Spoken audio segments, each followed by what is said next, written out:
Welcome to another episode of the Blue Crew, a New York Rangers podcast on the Believe Podcast Network. I'm your host, Jonny Lazarus, joined by my good friend, as always, Cody Frankel. We got a great episode today with our friend, Chris Jastrzembski, the NHL on TNT Researcher, telling some cool stories about being behind the scenes with the guys in the panel over the last year and a half or whatnot. There's not much Ranger talk, obviously, this week with no games being played, just the All-Star weekend down in Florida. We actually are recording this before the All-Star game and before the skills, but we've seen a lot of good content. But Cody, anything that sticks out to you, or what's going on with you? It's cold as shit outside. Miserable. It's like actually miserable. Actually miserable. I read an article. Did I send you the article today about the frostbite? I don't think so. No, I definitely not. did. You just no. Oh, I didn't. No, okay. You didn't. No. Okay. So and you just don't do it anyway because I'm not going to read it. Yeah, I know you don't read. You're illiterate. But New York Times posted an article being like it's going to be the coldest weekend in New York in 15 years, and you can get frostbite in as quick as 3 minutes. Something crazy. I'm not setting foot outside. I mean, tomorrow it's going to feel the low is -2 and it's going to feel like -10. And I have to go to a Broadway show. So I'm going to be outside and I'm going to. What show are you going to? Harry Potter. That's cool. Yeah. Actually, I have a question. I was just talking about it with my roommates. Is it fucked up to order DoorDash when it's this cold outside or no? Oh, for the other people? Like, do you feel bad for the people that are riding the bikes, delivering the food, or? Fuck no, dude. I'm ordering Uber Eats tonight. Okay, yeah, because I was gonna order in food tonight, and my roommate. It's either we suffer or they suffer. At least they're getting paid to suffer. I guess my roommate was just like, I have a rule where if it's a 10-minute walk, you just go do it. I mean, tell your roommate to just suck it up and tip them more. I don't know what else to say, but I don't think that is. Dude, I would not step outside tonight if I didn't have to walk my dog. Put it that way. So I had dinner plans and we canceled. Oh, really? Yeah. That's hilarious. It's freezing. But anyways, back to some hockey talk. Love to see Fox get in there. Love to see Igor get in there. As you said, Igor's stealing the show, it seems like, which is great.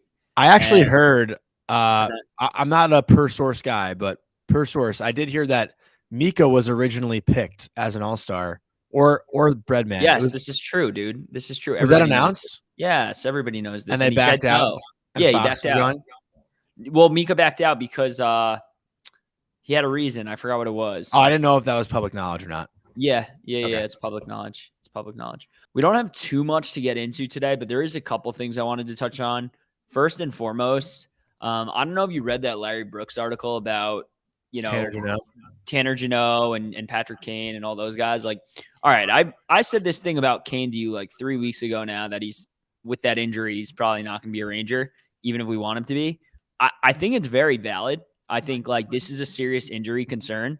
And the doc, he got two opinions supposedly. And my good buddy's a Hawks fan. I talked to him about it. He got two opinions and they both said he needs surgery. So he either gets surgery now and he'll be ready for next year as a free agent and he's not going to get traded, or the Blackhawks trade him. Every other team knows maybe they hope they can get him for a little less because of this news, but he's not going to be playing at 100%. And from our standpoint, are you giving up a premium for a guy who's not playing 100% when you're kind of mortgaging some of your future if you're going to have to trade a young player for him? Because I'm not. No, definitely not. I mean, I've said publicly, sure, it'd be fun to have Patrick Kane just because of him and Panarin. It'd be fun to watch. I think everyone that likes hockey would want to watch those two play together, but it's not the move that gets the Rangers over the hump. Yeah, no, I think it's so funny because then he was like, but Tarasenko's an option. Yeah, no shit, Larry. But anyways, I did actually like a guy he brought up in that article, Tanner Jeannot, because I think Tanner Jeannot would be an unbelievable fit for this team. I think he's essentially Barclay Goodrow, except better by a good margin. He had a little bit of a breakout year last year where he had 41 points. He's a bottom six guy, but he's an absolute grinder. He shoots, he can score. Oh, he shoots? And he shoots, man. He shoots, he can score. And on top of that, he's physical. And I think he would be great. And he only has an $800,000 cap hit, which is insane. So they could lock him up long-term if they wanted to and don't have to mortgage shit. And they can make another rental move, right? They can get this guy for $800K, whatever it is, and go after Tarasenko or go after, Brock Besser or somebody. Who cares? But I think that was a really, really, good idea there. And I'm curious if he's available and if the Rangers would look at a guy like that. Mm-hmm. I don't know if you saw my tweet on Wednesday. You don't check Twitter a lot, right? I only see what you text me and say, bro, please check this out. So Wednesday, I made a fake blog account. No, I saw it. I saw you didn't see it. Yeah, because you posted it in the group chat. Oh, well, yeah. For the people that are listening, like, I got so much 50-50, just like, you're a fucking I have something idiot, funny or, to tell you. What? So Max texted me and goes, dude, I love Jonny, bro, but I think it's about time you move on from him. And I'm like, dude, he didn't and click he sent the me link? the link. And he Yeah. sent me the link. I'm like, dude, did you click it? He's like, no, I'm at work. Like, I didn't have time, whatever. I'm like, just click it. It's a fucking meme. He's an idiot. He's like, oh, okay. Well, I'm so tired of like the thought process behind it was how so many people just see all these trade articles and they jump to conclusions without even reading them, and like people just form their opinion on it. So I was like, I bet I can just fucking post something ridiculous tweet and people won't even click the link to the article, and they'll just quote tweet me saying I'm a fucking clown or loser, or idiot. Which they did. A lot of them did. But the people that there was one interaction I had, I actually want to read it. Let me find it. I tweeted it was a beautiful short story. This guy, Killa Josh, quote tweeted it and goes, "Get fucked." And I commented, "Read it." And then he tweeted back, "Well, now I got fucked." And I thought that was really funny. Just people just, anyone in their right mind would not trade Mika Zibanejad and Cabo Caco for Patrick Kane. So to think that I would want that, I think is just a little moronic. I don't know how somebody could think you were serious there. Yeah.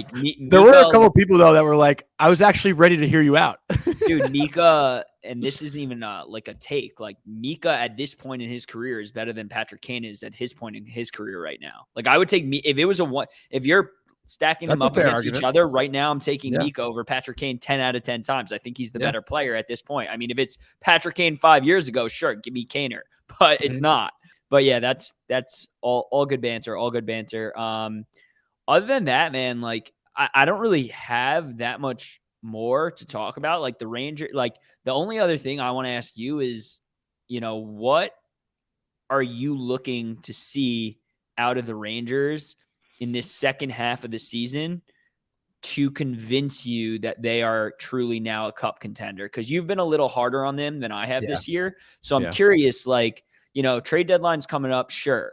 But remove that from the equation. What do you, Jonny Lazarus, need to see for the Rangers to show you that they're truly a cup contender and can compete with the best?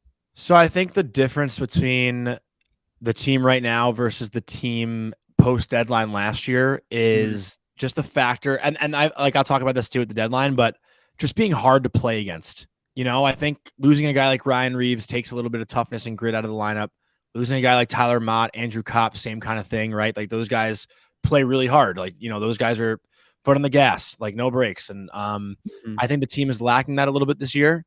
They're not necessarily a scary team to play against. I think Trouba and Lindgren, are probably the two guys that most people do fear. But, on the offensive side, I don't think they play an in-your-face kind of game. So I think that's what they're missing. And that brings me to what I would want. We talk about the deadline and my mind changes a lot, but I was actually talking to Arthur Staple on Thursday, just texting back and forth. And he was talking about his article coming out soon about the guys that he's targeting and guys that I think this team could use too, that are, going to be free agents at the end of the year, and I don't know if it's possible with the cap. You can tell me that if you want to look it up. I don't know while I'm talking, but a JVR or Alex Killorn. We have $7 million.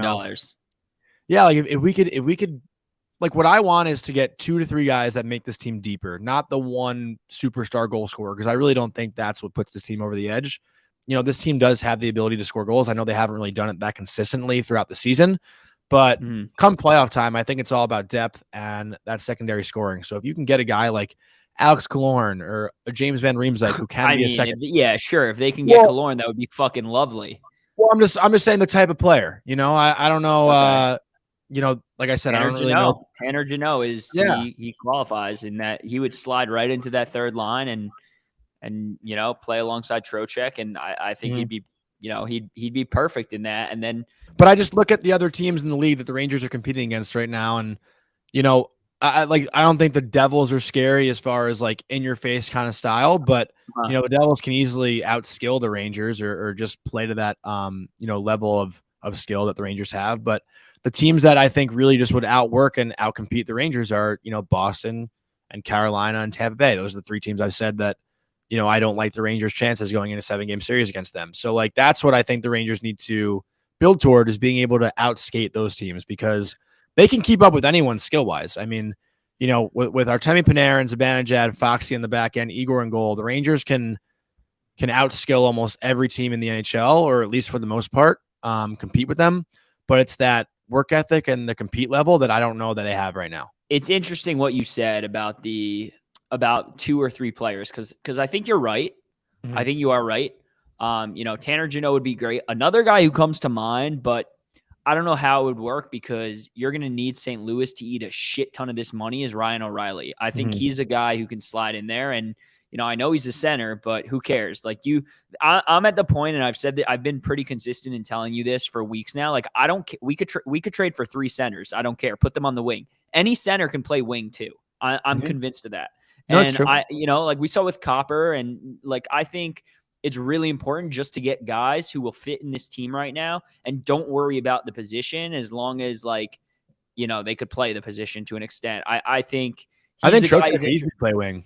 Yeah, he's another guy who's been talked about for years now, and I feel like he's been in the league for 30 years, but he's like 27. Max Domi, I think he would be another guy who's, he's having a breakout year this year. Like he's having a pretty good season right now. I think he's got something like 15 goals, 14 goals.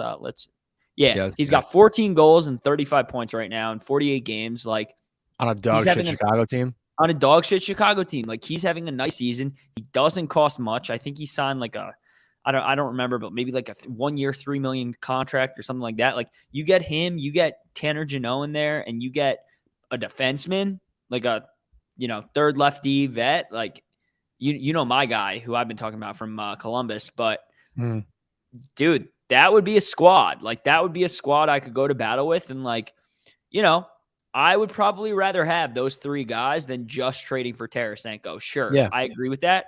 But I think, how much pressure do you think our management is getting from Dolan and, from up top saying like, yo, we need to wrap this shit up and win it. You know what I mean? I mean, I think it's just clear, like, to come out of the Eastern Conference, you're going to have to beat Carolina or Boston. Like, oh, totally. Maybe both. And if not both, then you're also going to have to beat one of Tampa or Toronto. So like, and nobody's doubting the East isn't a bloodbath, and it's going to be. So like, we just need to kind of like figure that out. But yeah, that's really all I have. I mean, do you want to send it to our guest? Yeah, let's send it over to Jazz. Great guy. And, I hope you guys enjoy it. This week on the Blue Crew, we're very happy to welcome on a good friend of mine and someone you guys are all going to love, the researcher for NHL and TNT, Chris Jastrzembski. What's going on, Jazz? We call him Jazz, so I'm not going to say Jastrzembski. That's a fucking mouthful. So it is a mouthful. Jazz, what's going on, bro? How are you, everybody? Great to be on with Cody. Pleasure. I'm going to jump in here immediately because I need to know, like, what do you research? Like, do you research, like, getting biz lunch, like what do you research there? No, I make biz look smart. I'm pretty much the guy that makes biz look smart and not an easy thing to do. It's very hard to do. But also what do they call you again? What's the nickname? Jazz? No, the biz one. Discount biz? Discount biz. That's what. Yeah, you guys do look a little similar. I've gotten that a lot. And one of my friends likes biz, so I'm hoping that she digs me, but we'll see. Anyway, but no, I kind of make the talent look smart. I develop stats and storylines for them, the producers, and I even help out with the game crews as well. And I help out with we have some gambling odds, some DraftKings segments, and so I'll develop those, the same game parlays you'll see on pregame, and some other in-game options as well. So I do a lot of that, and also communicate video needs from downstairs where the talent are. They're watching the games. I'm with them, to upstairs where our tape guys are, who are great. And I'm kind of like a do-it-all kind of guy. Swiss Army knife. Yeah. It actually is crazy. Like when we were at the Winter Classic, Jazz like took me to all the production trucks, and there's so much that goes into it that like, I wish almost everyone could see because, obviously you watch NHL on TNT, and a lot of people probably think the job is, somewhat easy, but the like everything that goes into making that happen is pretty crazy. And I don't want to touch on that too much right off the bat. I kind of want to get like your backstory for people that, don't know you. You were at ESPN for a while. You made that jump to NHL on TNT a little like over a year and a half ago, probably, right? Yeah. Can you just talk about that process and how you were selected for being the researcher for NHL on TNT? Yeah, so I was at ESPN for roughly 3 years. The last half of it, I was working on Sports Center with Scott Van Pelt. And mainly there, I was doing video content. So creating highlights, creating montages or vignettes, or helping with the interview. So if Scott had, Gary Bettman on or Emery Kaplan on, I would be pretty much producing that, cutting it down, adding B-roll to that and all of that. And I just, at the time, I wasn't really happy with, the direction the company was going. I wanted to do hockey. They weren't going to let me do hockey. They wanted me to stay on Van Pelt. I wanted to be an AP. They didn't want me to do that. So I went over, wanted to do hockey at TNT, did that. The job process was surprising. I actually applied for one job, and then after the final interview for that job, I got a email from a recruiter saying that, hey, we got your resume for this researcher job at TNT. I'm like, I never applied to that. But all right, I'll take the interview. Yeah. Did the interview, I think, the next day or two, and then the day after, I got an offer. And, I was excited to be part of that group. And for me, and I've done this a few times, worked on, I was a PA for a boxing show at ESPN called Maxim Boxing with Max Kellerman. Mm-hmm. It feels more gratifying to be the first to do something, like the first researcher at the NHL and TNT, the first PA on that Maxim Boxing show. Yeah. I find it more like gratifying for me rather than, being part of the SVP is a very special and a big honor, but it's different with the NHL stuff. Being the first to be part of that special group, you're kind of laying that foundation and the groundwork for the future TNT employees. Well, that's something I wanted to follow up with too. Like, can you talk about the first show and just how far you guys have come just in that year and a half that it's been? Yeah, so that was actually my second day in the office, fun fact. I landed the day before. I took a flight from Connecticut, got in the studio. I think baseball playoffs was going on. Our main researcher for basketball and sometimes baseball, Joe Underhill, we call him Underdog, gave me my laptop. He showed me it around. He was like, hey, if you need me, let me know. I'm like, how do I get my email? So I'm like, and I got to work tomorrow for hockey. I'm like, shit. But got in the hotel room that night, did notes. First time I met our producer, Gibby, we call him. First time I met Liam in person, we emailed, I think, the morning of, if he had if I had notes or whatever, just to look up stuff. And then ever since then, slowly but surely, I get to know the talent. I get to know the producers, everyone behind the scenes, the graphics PA, Sean, or tape people, Caden, and that crew. And it's become a nice family, And I think that environment at TNT, it's a much different environment than what I was at previously with a few other jobs I was at too. But the family aspect of, us working together, we know who we are, we know what we like to do, and we also like to have fun. I mean, I've never been to a company where they brought in a live goat for his birthday. Also have it driven a golf cart in the studio once, Keith Yandel, so.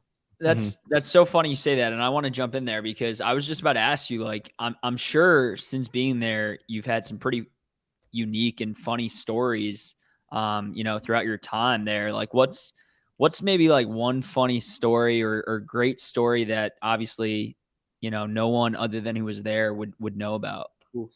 I have to pick one. I mean, you can pick a couple. Go for it. There's a lot. I definitely felt I might have missed some last year. I mean, birthdays, we were surprising everybody. We surprised, I think, Talk with Biz coming out of like a wooden cake. And I think it was he came out of a wooden cake, like one of those like, performers coming out of the cake, and a little like confetti gun, and the confetti gun never really fired off properly. It was kind of little. And Todd made fun of Biz for that. Nice little innuendo on that end. But playoffs. The story I can take away from playoffs. Yeah, like Edmonton, Calgary. That must have been pretty crazy. Yeah. We were game 3 when we were going from the post game outside. It was just hectic just to get through all these people. But the day after, it was actually my birthday. Fun fact. But me, Gretzky, Tak, Jonesy, RA, Biz, the Oilers owner's son, Harrison Katz, we all went to the Oil Kings game that day. And we got a tour of the locker rooms for the Oilers. We actually saw Edmonton's little Hall of Fame where they do their press conferences. And Gretzky was talking to us about his first stick that was in that exhibit, and they only had one piece of tape. And he mentioned I always loved Bobby Orr, who had one piece of tape on his stick, and then his father came in one day and said, "Son, you're no Bobby Orr." And just looking at having Wayne tell all those stories, and he's an encyclopedia himself, and he can talk. Yeah, talk. And then we watched hockey, and that was probably the best moment I've had with that crew, along with the shenanigans in studio, whether it's having a golf cart in when the Maple Leafs lost in 7 games, or goat, or Biz saying that I had no morals, which is 100% false. But it's a fun crew. I want to do a little bit of bragging for you because when we were together in the lobby of the hotel, Gretzky walked up to you and said, "What up?" That's pretty big time. That's an alpha move right there. Yeah, that was an alpha move. Jazz was like, Gretzky's in the lobby, come down and play it cool. And then we get to, me and my friend Steve get down there. Steve from UMass Hockey. There you go. I knew you to say that. And sure as shit, Gretzky just walks right over to Jazz, says what's up, and then we met him. But I want to ask you about the first time meeting him, because now he's a colleague. So what's it like, working with Wayne Gretzky? Seeing Wayne Gretzky was like, shit, it's Wayne fucking Gretzky. I mean, how was your reaction when you saw him for the first time? I was like, I couldn't stop laughing at Steve. Johnny wanted a picture so bad. No, you can't do that. It was hoping the B-reel would go off with Wayne. Oh, totally. Oh my God. That'd be sick if B-reel went off. But I just want to tell a quick story. My friend Steve that I was with, he's the director of hockey ops at UMass. And, I just shake Wayne's hand and go, "Hey, I'm Johnny." He goes "Nice to meet you, Johnny." And then my friend Steve goes, "Hey, I'm Steve. I work with UMass Hockey." And Wayne goes, "Oh, cool." And we were just dude, he doesn't give a fuck. That's unreal. UMass sick. Yeah. But the first time I met Wayne, it was holy shit, this is Wayne fucking Gretzky. And, I try to play it cool because I knew I'm going to be working with him. His son Ty was there, so I buddied with Ty a lot. And I think that's how Wayne was able to come up to us, because he saw Ty was talking to me. He saw me, and then he came up and said hi to me and his son. But Ty's pretty much kind of the bridge. Ty's a great guy. I've met Trevor, I think, virtually or something like that. I met Tristan was also at the hotel that night. He was with us for the Winter Classic as well. And then Janet, Wayne's wife, was also there. So I feel like I'm an honorary part of the Gretzky's. Kind of, sort of. But no, Wayne's a great guy. And when he's with us during shows, he's very involved too. We were kind of, especially mine, I was surprised to see how involved would he be? Would he just be there to just give his insights, give his thoughts, just come in, come out? But he was very, very involved, and having talked there, and then him becoming buds with Biz, I think he really, really enjoyed doing it. Yeah, during your time since you've been, with these guys, has there been anyone other than Gretzky where you've kind of been just absolutely shell-shocked? I mean, you can't beat Wayne Gretzky. Yeah. I guess maybe Will Arnett. Oh, that's a great one. I love Will Arnett. Yeah, he's a big hockey fan. Joe Bluth and Lego Batman. I mean, how can't you top Lego Batman? Yeah. What do you mean? He's Strauss and Fairchild. I guess that too. Yeah. But Joe Bluth. He's in everything. I fucking love Will Arnett. He's the man. Yeah, he's great. Have you guys listened to his podcast? Yeah, the Smartless. Really good. Really good. Yeah, they're a good crew. I guess I wanted to follow up with this on, where did your love for hockey come from? Have you always been super ingrained in wanting to work in hockey, revolving around hockey, and where do your hockey loyalties lie? You're wearing a fucking jersey, for Christ's sake. Yeah, I'm a Flyers fan, first of all. Condolences. Yeah, they suck. Flyers is a disgrace, as I say on Twitter a lot when they lose. I love the sport of hockey. It started before the lockout. I think my parents just turned a game on, or my dad did, and I kind of involved, and I loved it. I think it was one of my first memories was watching Donald Brashear fight a guy, and I loved it. And then the lockout happened. I was still young, but then the year after, my mom's company got season tickets to the Flyers. So the whole plan was we were going to have like a game a month or 2 games a month, and then she was going to sell them to her work colleagues. So slowly but surely, I ended up going to Flyers games once a month. Got myself on a ticket one year. I 19,000 people seeing your face on the ticket. That has to be very, very disappointing when they see a young. Wait, what do you mean? I'm confused. So they did a fan contest one year where if you sent like a photo of like you being like the biggest Flyers fan, you were going to be on like a ticket. Like a physical, I guess it's before like the mobile tickets came out. Exactly, yeah. So we have like a photo, like we have a large copy of like myself with like bobbleheads and me in a jersey and a hat. Oh, that's great. On my home stairs. I should probably get a pic if that helps too, for B-roll purposes. But yeah, if you can, that'd be great. Yeah. So, and then I think the same year, my 5th grade, we had to do a mastery project. So you'd be like a master at something. So I picked the Flyers.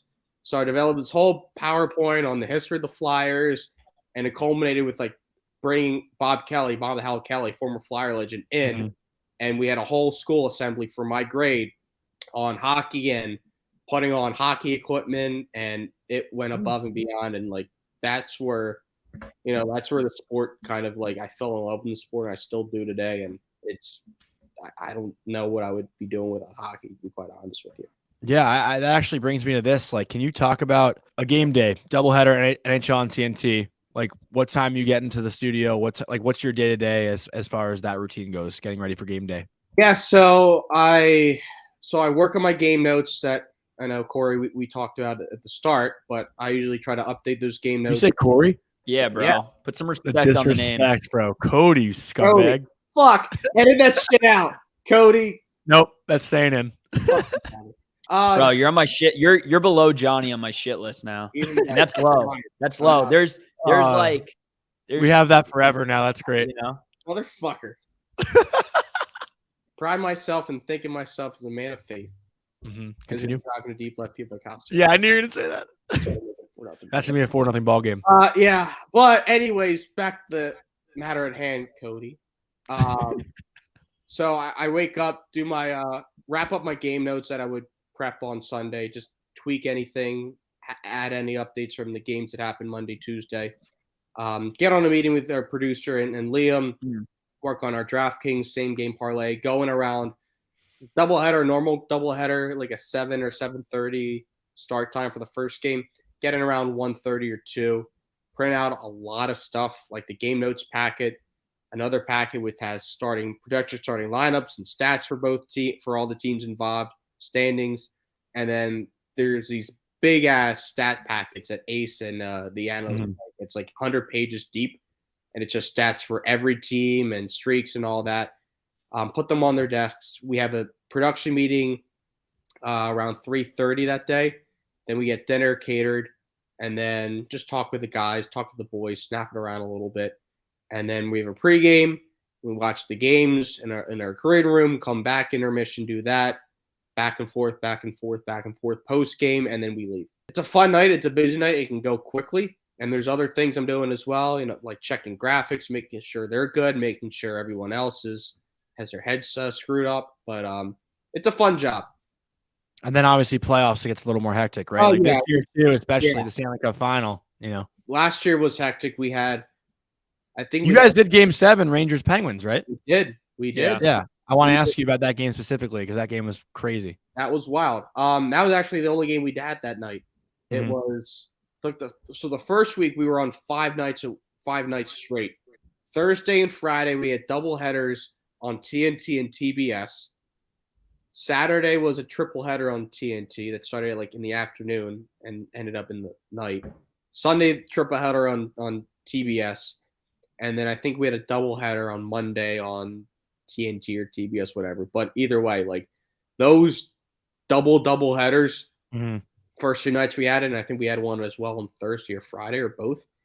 Okay. Next week, it was brutal. Like you're just sitting there, it's like I haven't moved from my seat in 5 hours. Like no bathroom break or nothing. You're still watching postseason hockey, so I mean you can't complain again for that. But the Rangers game, I guess, if we want to go to Game 7, that was fun. That was our only game of the night. And overtime, usually we're just still in we don't really go to the green room where we watch. Studio. We're just in the studio in case, hey, something happens, we're going to have to be back on the set. We were surprised. It was a fun game. Probably might be the best playoff game of the entire 2022 year, I would say. Yeah, it was top notch. It was up there. I was going to ask, do you have any type of, I know you obviously have a relationship with, the guys on the panel, but do you have a relationship with any of the in-game analysts, like, Kenny Albert, any of the broadcasters, anything like that? Not as much as I do with the studio guys. Edzo might send me an email here or there, be like, "Hey, Chris, Edzo here." It's like, yeah, I know. Get me a coffee.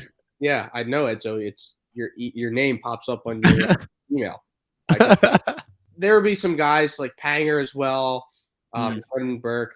They'll email me once in a while. They need stuff or they have questions or whatever, and I'm there for them if they need me. Seems like they don't. They're there, and I've been with Kenny a little bit. Jonesy's come in the studio once, a few times, but they're good. They're good guys overall. I have a tough one for you. What's the most uncomfortable you've been in the job? Oh, the most uncomfortable. Like, I don't know if you've had like a fuck up or like, something where you're like, oh God, like get me out of the situation. I hate it. I do hate to be like the person, because it kind of happened last week. Like we had one of our logos that wasn't really correct. I'm like, hey, Director Morgan, like, hey, like, the logo isn't right. Like the Hurricanes logo, I think that the circle, the middle of the circle of the Hurricanes logo, instead of black, it was white. I'm like, hey, it's okay because the Hurricanes had a player this year wear a jersey that was wrong. That too. Yeah, it's tough. It's tough to see, I guess, sometimes. But yeah, it's tough for me to be like the bearer of bad news. But at least I caught it before pregame aired, and it was corrected. First night, actually, I'll tell you this. First night we had the graphic on the goals scoring, all-time goals leaders, and it missed Brett Hull. And I'm like, oh, I remember that. I remember you talking about that. We can't run this. There's no Brett Hull. There's no Brett Hull. Like the first freaking 5 minutes, I'm like, we can't run this shit. There's no Brett Hull. And we didn't run it. The game guys, I think the game guys did a segment on their own. They had the same graphic, but they had Brett Hull. So I'm like, oh, thank God. And our producer, producer Gibby, was telling me like, hey, like you saved our ass our first night. You saved their integrity a lot. Shit. Like, it's just a name, but there is something there. Yeah. Like people never seen hockey on TNT before, so they're very skeptical to start. So I wouldn't say like outside of those two, like situations where like I've kind of been like an uncomfortable spot. There have been uncomfortable spots at ESPN where I've been at, and I remember there was one where I was in, we call it the one play room, the media room. Where there's like games going on, like say for example, it's like a late night college basketball game and it goes wild, double overtimes, and you're just adding on plays and you're updating shot sheets. And I might have updated a few too many times with too many what we call cross rolls or updates. And, I sent like maybe 4 because I was thinking, all right, here's this update. He has this, and then I'll send another one. But Scott just completely botched that highlight because of mistakes that I made, and it was horrible. That sucks. So I learned from that day, and it's like you just got to swallow it and just face the wrath of our producers and Scott and our EP that night. And it was bad. Yeah. So all right, let me ask you a fun question here. If you could go back to any moment in NHL history and relive it, front row seats, what is it?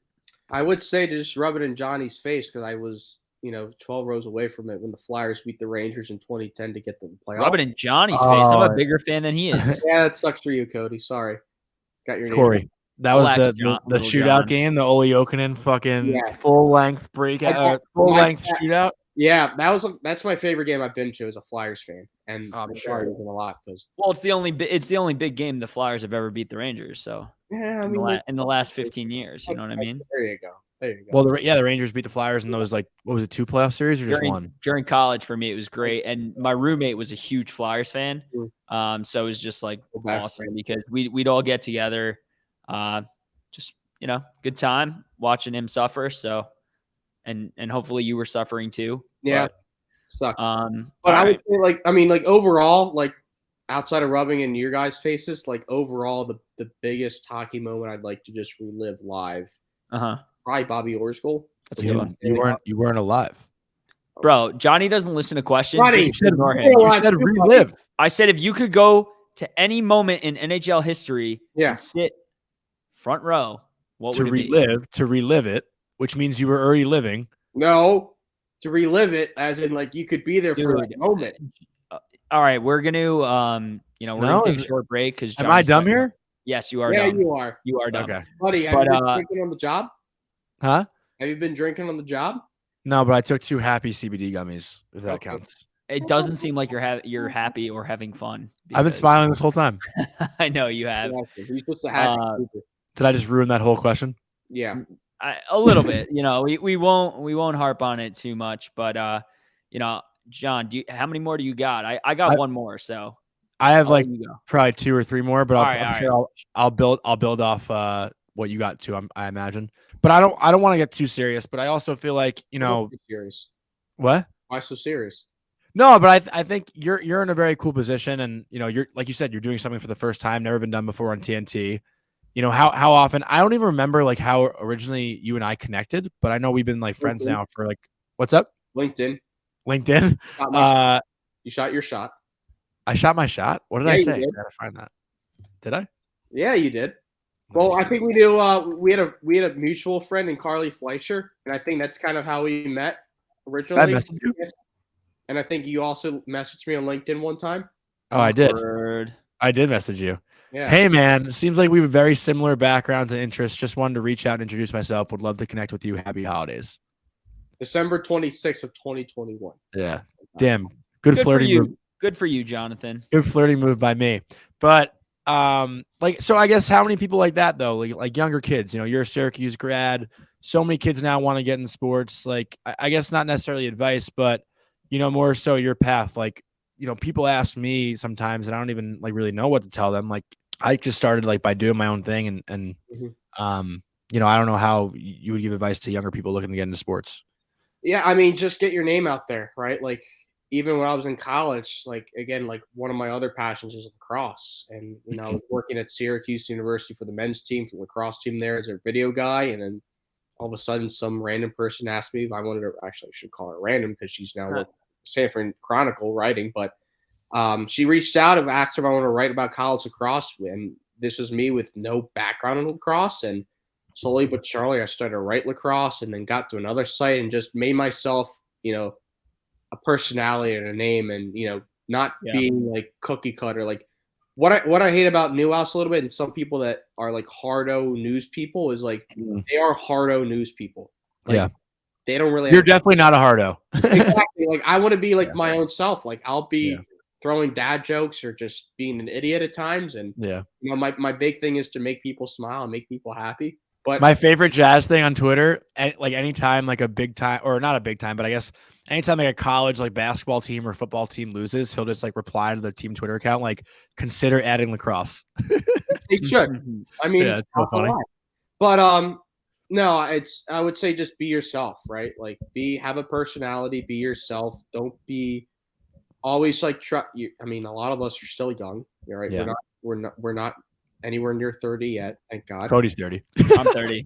Oh, that sucks for you, buddy. You're dealing. But you guys are beefing.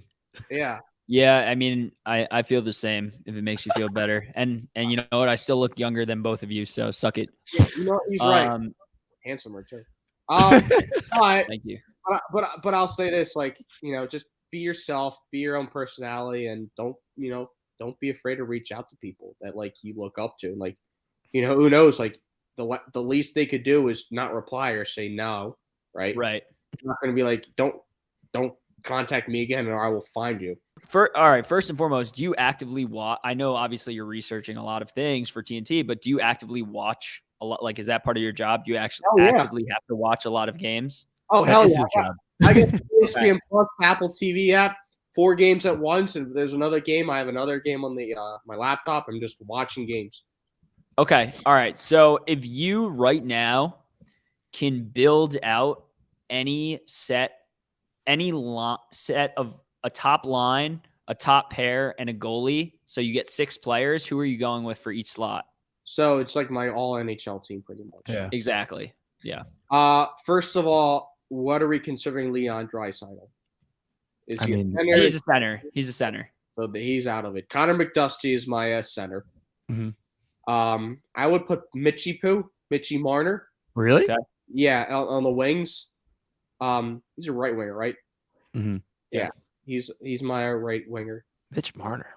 Yeah. What do you have with Mitch Marner? Well, no, he's not clutch come playoffs. I love Mitch Marner. Yeah. This would be my first choice. Well, he's mine. So or second. Fucking deal. No, I'm kidding. All right, keep going. Left wing, I do Matty Tkachuk. Okay. I love me some Tkachuk. The D, I would go with Adam Fox. Kiss ass. Shut up, Johnny.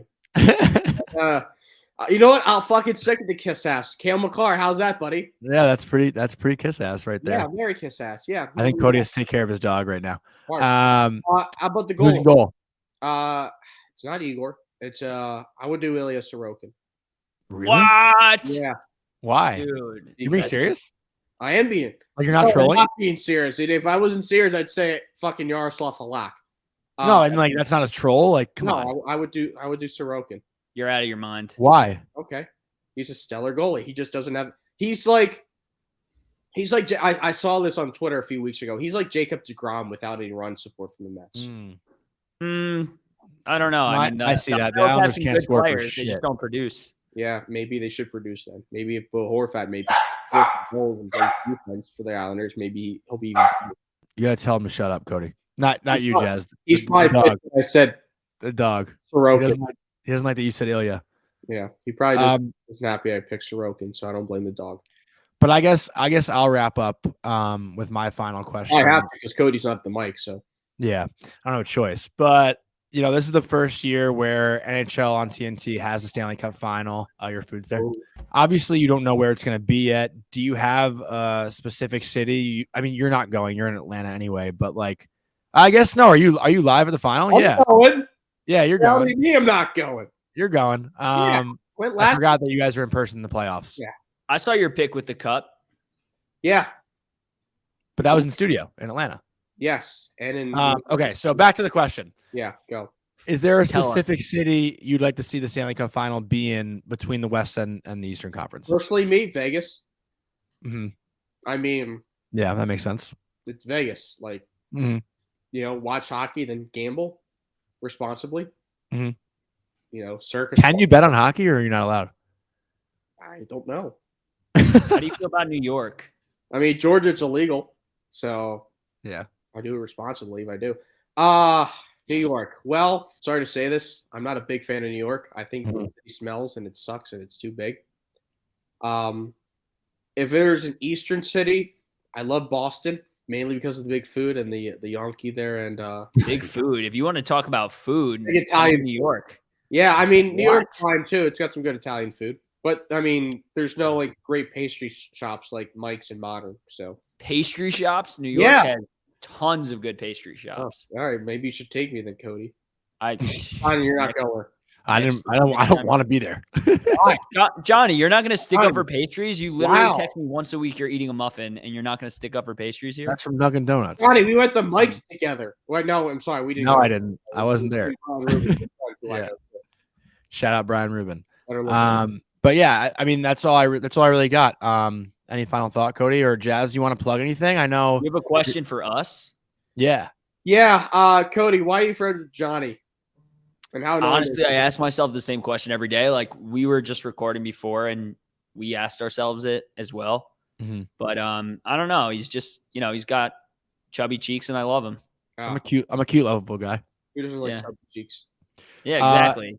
But Jazz, anything you want to plug before we let you go? I know you are doing lacrosse blogging and stuff like that. So just follow me on Twitter if you want to. Maybe you'll probably meet me in a week at Chris_Jast, Jast. I'll do some lacrosse writing here and there. I'll commentate about the sport as well, along with hockey and just a lot of other stuff. You'll see a lot of Eagles stuff too in the next week. Yeah. If the Birds win the Super Bowl over the Kansas City Chiefs. Are you going? Ha! My parents are that out earlier this week. $12,000. Remember when they are in a nursing home. Oh my God! Wow. I'm never going to do that. My parents will love you, Denise and John. But no, I mean, follow me there. If you see my face somehow on Hinge or Bumble, swipe.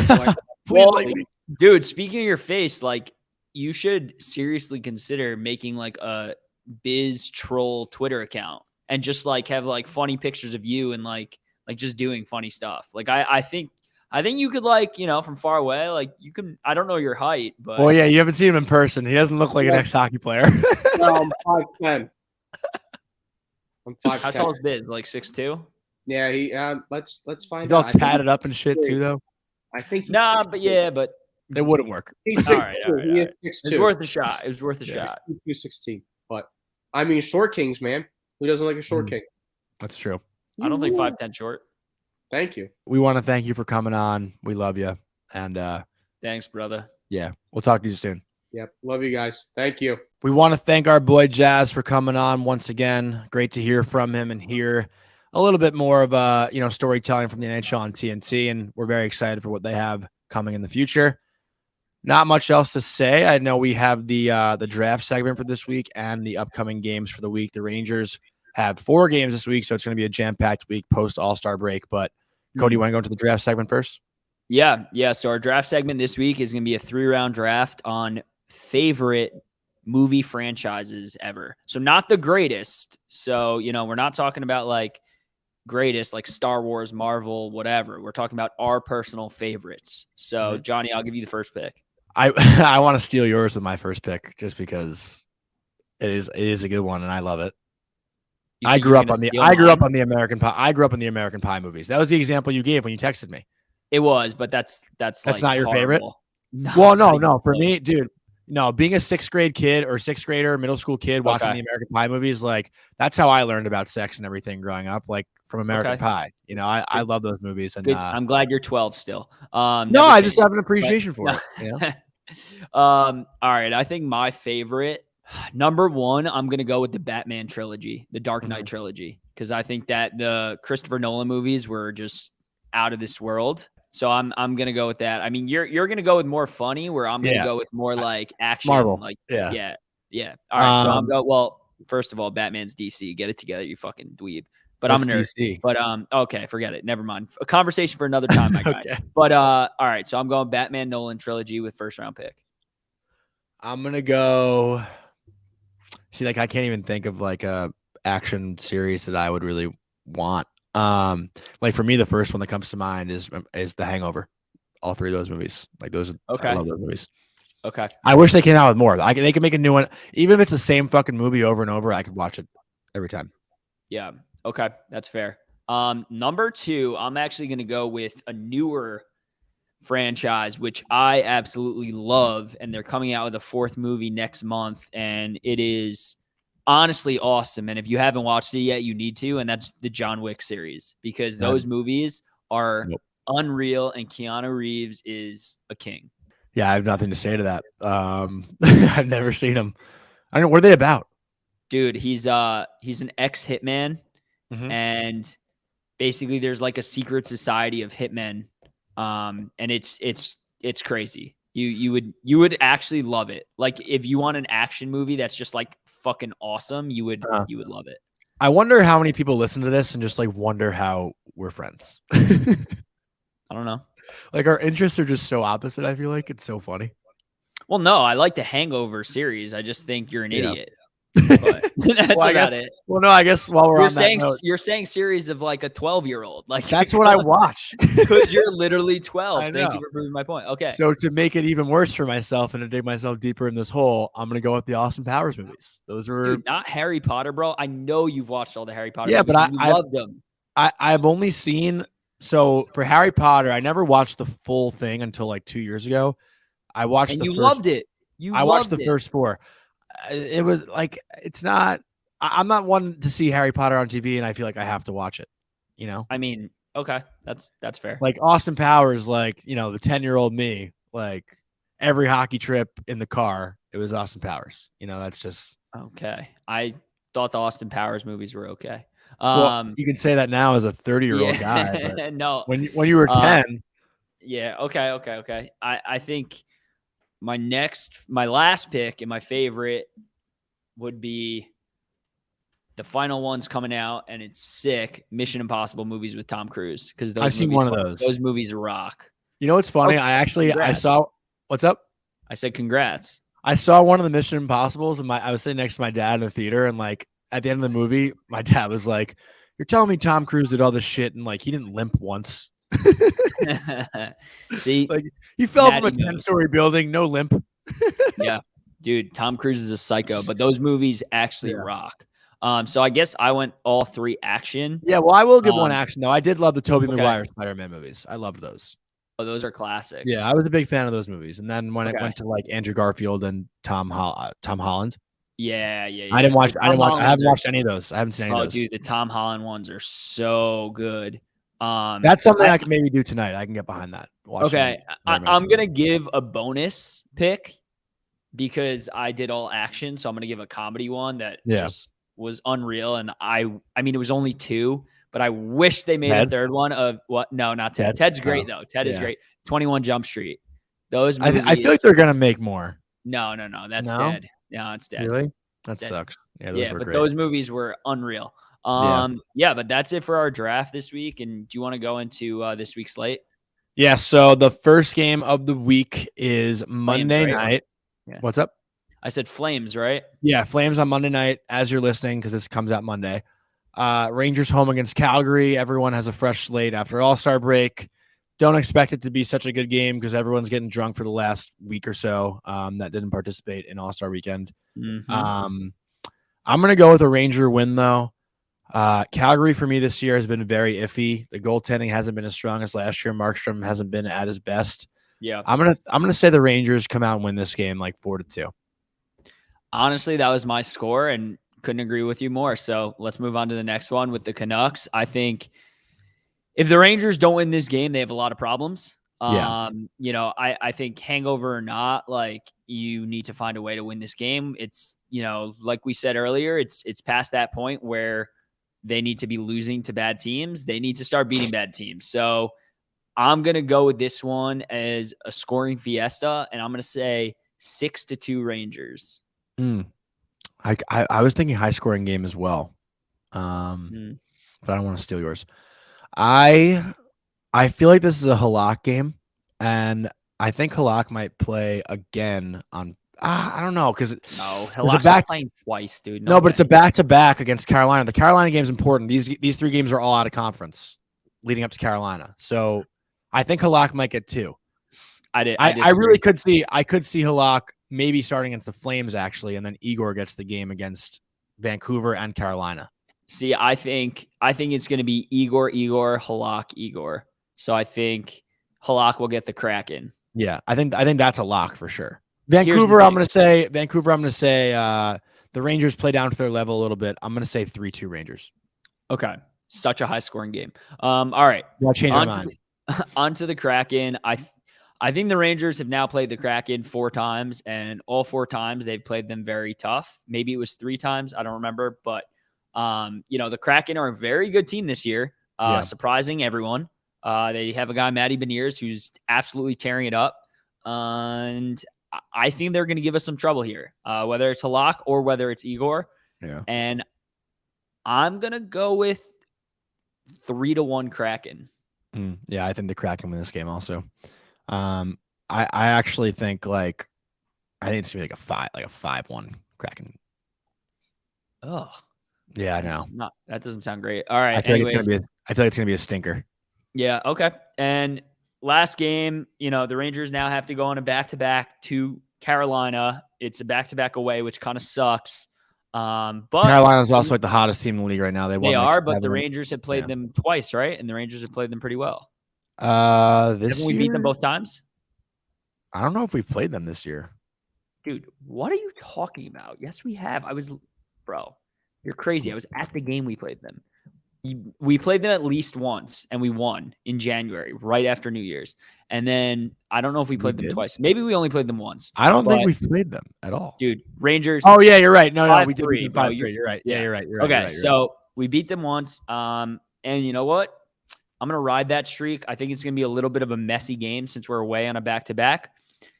I'm going to say 3-2 Rangers. I think 2-0 Carolina. You're always so pessimistic. You always go break Well, it's a back-to-back in Carolina. Yeah, well, you know what? The last 2 weeks your predictions were shit and mine were spot on. So you actually ever follow follow them up? Like, I don't even remember. I look back and I'm like, oh, I did. I don't remember yours, but I look back and I'm like, oh, I did pretty good on that one. I already forgot what I said. Yeah, exactly. All right. So anyways, that's it, guys. We have some good guests lined up. We're just, ironing out the final kinks there, but hopefully we have some good guys on for you soon, some really big guests, and, just keep listening and LFGR, baby.